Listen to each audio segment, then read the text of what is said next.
60 வருடங்கள், 17 மொழிகளில் 48,000 பாடல்கள், 4 தேசிய விருதுகள், 32 மாநில விருதுகள், மைசூர் பல்கலைக்கழகத்திலிருந்து முனைவர் பட்டம், தமிழ்நாடு அரசோட கலைமாமணி பட்டம்.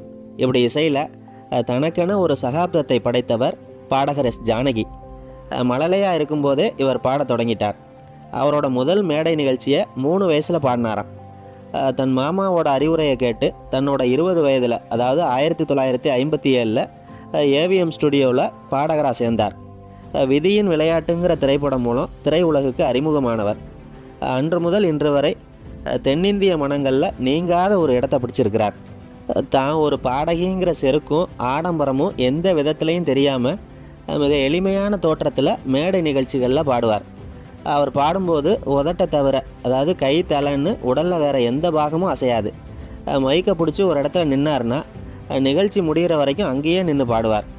ஜானகியோட பாடல்களை திரையில் பார்க்கும்போது கதாநாயகியே பாட்டை பாடுறது போல தோணும். சிங்கார வேலனே தேவா போன்ற நுணுக்கங்களை கொண்ட பாட்டை தொழில்நுட்ப வளர்ச்சி பெருசாக இல்லாத காலத்தில் ஜானகி எப்படி பாடி முடித்தார் அப்படின்னு இசை உலகம் இன்னைக்கு வரைக்கும் வியந்து பார்க்குது.